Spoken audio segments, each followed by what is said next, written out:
નમસ્કાર દર્શક મિત્રો, આઝાદ મીડિયા લાઈવ ન્યૂઝમાં આપ સૌનું હાર્દિક સ્વાગત છે। આવો જોઈએ આજના સમાચાર।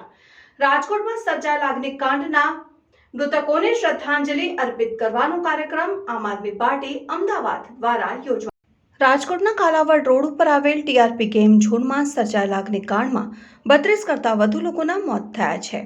મૃતકોમાં સૌથી વધુ માસૂમ બાળકોનો સમાવેશ થાય છે, ત્યારે તમામ મૃતકોની આત્માને શાંતિ મળે તેમજ તેમના સ્વજનોને સાંત્વના આપવાના ઉદ્દેશ્ય સાથે આમ આદમી પાર્ટી અમદાવાદ આરટીઓ સર્કલ પાસે શ્રદ્ધાંજલિ કાર્યક્રમ યોજવામાં આવ્યો, જેમાં શહેર અધ્યક્ષ સહિત તમામ હોદ્દેદારો અને કાર્યકરો મોટી સંખ્યામાં ઉપસ્થિત રહ્યા। આમ આદમી પાર્ટી દ્વારા કેન્ડલ માર્ચ યોજવામાં આવી હતી, જે બાદ આરટીઓ પાસે સૌએ મૌન પાળીને શ્રદ્ધાંજલિ અર્પિત કરી। ગુજરાતમાં સર્જાઈ રહેલી હોનારત માટે આમ આદમી પાર્ટી ભારતીય જનતા પાર્ટીના શાસનને જવાબદાર માની રહી છે, ત્યારે રાજકોટ અગ્નિકાંડમાં જવાબદારોને કડકમાં કડક સજા મળે તેવી માંગ પણ આમ આદમી પાર્ટી દ્વારા કરવામાં આવી। ઉલ્લેખનીય છે કે આમ આદમી પાર્ટી દ્વારા રાજકોટ અગ્નિકાંડને લઈને સમગ્ર રાજ્યમાં શ્રદ્ધાંજલિ અર્પિત કરવાનો કાર્યક્રમ યોજવામાં આવ્યો હતો। પ્રિતેશ પટેલ, આઝાદ મીડિયા લાઈવ, અમદાવાદ।